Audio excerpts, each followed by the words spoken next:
Hello नमस्ते प्रणाम बेसिया दोस्तों, आप सब कैसे? उम्मीद करते बहुत अच्छे होंगे। तो आज फिर से हमारे नए ब्लॉग में स्वागत है।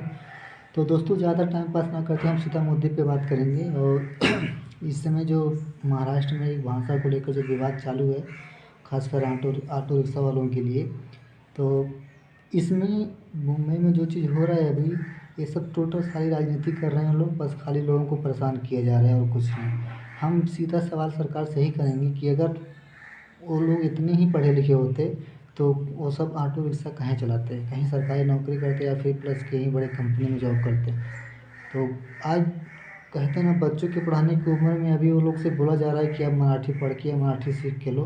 तो ये कैसे होने वाला है? अभी जो मतलब नए लोग हैं, जो नवयुवक हैं, वो लोग तो मान लो चलो किसी तरह सीख जाएंगे किसी, लेकिन जो जिनका उम्र हो गया लगभग 60-70 साल के भी जो कुछ लोग रिक्शा चलाते हैं, वो लोग क्या वो अभी वो लोग मराठी सीख पाएंगे? तो मुझे तो नामुमकिन लग रहा है। और कोशिश भी करेंगे तो भी जहाँ तक मुझे लगता है कि अच्छी तरह से सीख पाएंगे। और जो नॉर्मल भाषा जैसे कि महाराष्ट्री जो ईजी है, जो प्रेजेंट टाइम में रिक्शे पे चढ़ने उतरने जहाँ तक जाने तक का वो लोग को तो लगभग थोड़ा बहुत आता ही है। लेकिन अगर सीधा आरटीओ लोग से मतलब मुलाकात या फिर वो लोग से सीधा सवाल जवाब करते हैं तो कठिन से कठिन सवाल जवाब करते हैं, मतलब पूछते हैं जो एकदम गाँवटी भाषा रहता है वैसा उस भाषा में बात करते हैं, तो लोगों को नहीं समझ में आता है डायरेक्टली। अगर जो सरल भाषा में बात करें तो लोग सीधा जवाब दे देते हैं, लेकिन जो कठिन भाषा में बात कर रहे हैं वो लोग सीधा उस चीज़ में जवाब नहीं दे पा रहे हैं। तो इसकी वजह से उन लोगों का लाइसेंस जब्त किया जा रहा है और उन लोगों को 1 महीना 2 महीना का टाइम दिया जा रहा है, मराठी सीखो नहीं तो आपका लाइसेंस रद्द कर दिया जाएगा, आपका परमिट रद्द कर दिया जाएगा। तो हम सीधा सवाल, अगर आप लोगों को यही करना था और सरकार को यही करना था, तो वो लोग को जब भी परमिट दिया है तब परमिट देने के टाइम पे ही वो लोग से बोलना चाहिए था कि आपको मराठी भाषा आता है कि नहीं आता है। अगर आता है तो ही आपको परमिट मिलेगा, तो फिर तो ही आप यहाँ पे रिक्शा चला सकते हैं। लेकिन नहीं, तभी उन लोगों को खाली क्या पैसे का ज़रूरत, पैसे का मतलब कहते हैं ना कि लालच रहता है कि आदमी को पहले लोगों का पैसा इकट्ठा करना है, और जब भी पैसा इकट्ठा हो जाए लोगों से पैसा ले लिया जाए, उसके बाद वो लोग को मतलब खरीद दिया जाए यहाँ से। तो ये सिस्टम भी इस समय यहाँ पे चालू है और इसकी वजह से आए दिन कुछ ना कुछ विवाद होता ही रहता है। जिस हिसाब से महाराष्ट्र में भाषा को लेकर विवाद होता है, इस हिसाब से अगर हर एक राज्य में यही सिस्टम चालू हो जाए, हर एक राज्य में यही भाषा को लेकर ही विवाद चालू हो जाए, तो आप लोग सोच सकते हैं कि यहाँ पे कितने टुकड़े होंगे। और जिस हिसाब से हिंदुस्तान में जितने राज्य हैं, उस हिसाब से तो हर एक राज्य एक अलग देश बन जाएगा।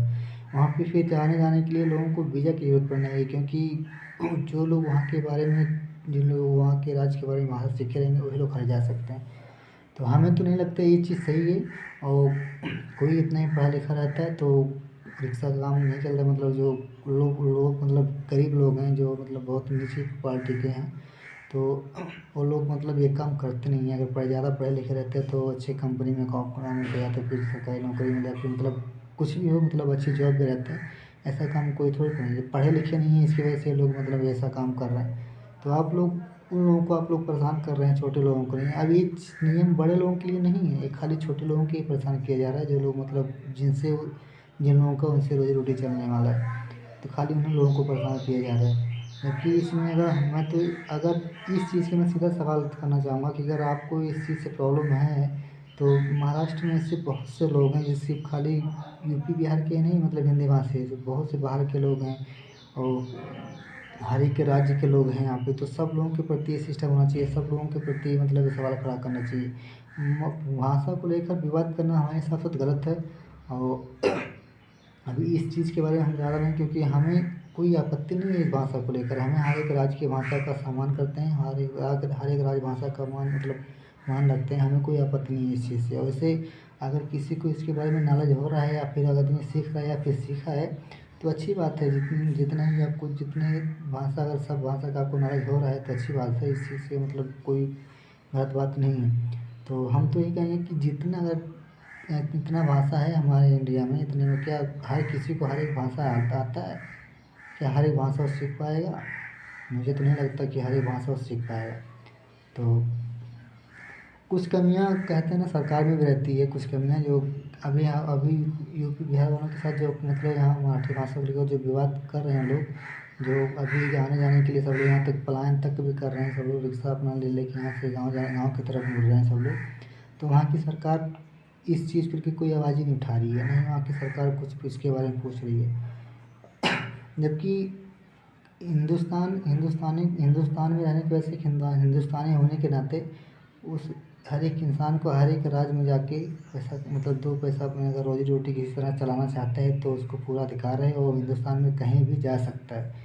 इस चीज़ के लिए अभी कोई संविधान में ऐसा कोई नियम नहीं लागू हुआ है कि मतलब दूसरे दूसरे राज्य में जाने के लिए आपको भाषा आना ज़रूरी है या फिर प्लस वहाँ का मतलब कुछ और कोई नियम पालन करना ज़रूरी है।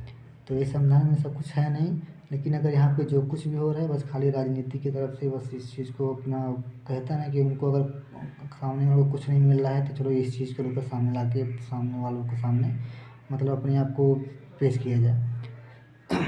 तो आप लोगों के नज़रिए से क्या लग रहा है, आप लोग कमेंट करके ज़रूर बताइएगा।